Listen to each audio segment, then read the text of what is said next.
বন্ধুরা, উড়ান ধারাবাহিকের আজকের এপিসোডে দেখানো হয়েছে বাহিরে প্রচণ্ড ঝড় বৃষ্টি হচ্ছে, আর এদিকে মহারাজ ঘুমের ঘরে বলতে থাকে, আমি খুন করিনি, না আমি খুন করিনি, মা আমি খুন করিনি। এই বলেই মহারাজ চিৎকার করে ওঠে।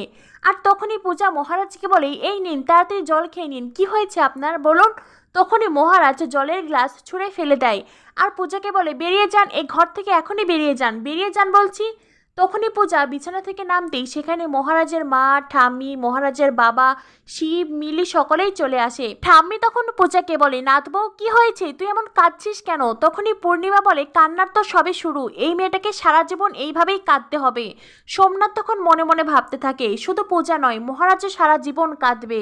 মাধুরী তখন মহারাজকে বলে, মহারাজ তোমার কি হয়েছে? মহারাজ মাধুরীর কথা শুনে ঘর থেকে রেগেমেগে বেরিয়ে যায়। ঠাম্মি, মহারাজের বাবা তখন বারবার করে পূজাকে বলতে থাকে, তুই কেন অতীতের কথা আবার মহারাজকে বলেছিস? আমি না তোকে বারণ করেছিলাম? তখনই সোমনাথ মনে মনে ভাবতে থাকে, মহারাজ পূজাকে কি এমন অতীতের কথা বলেছে, আমাকে সেটা জানতেই হবে। এরপরে সোমনাথ পূজাকে বলে, আচ্ছা ভাই তোমাকে কি বলেছে?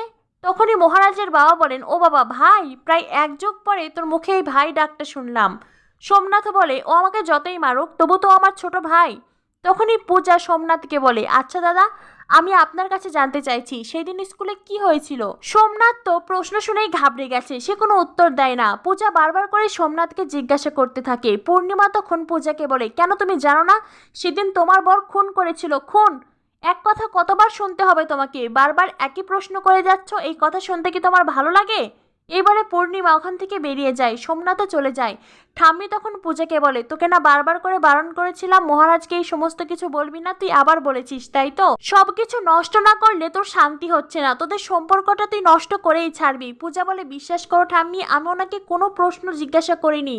ঠাম্মি বলেন, আমি তোকে বলেছিলাম মহারাজকে তার অতীত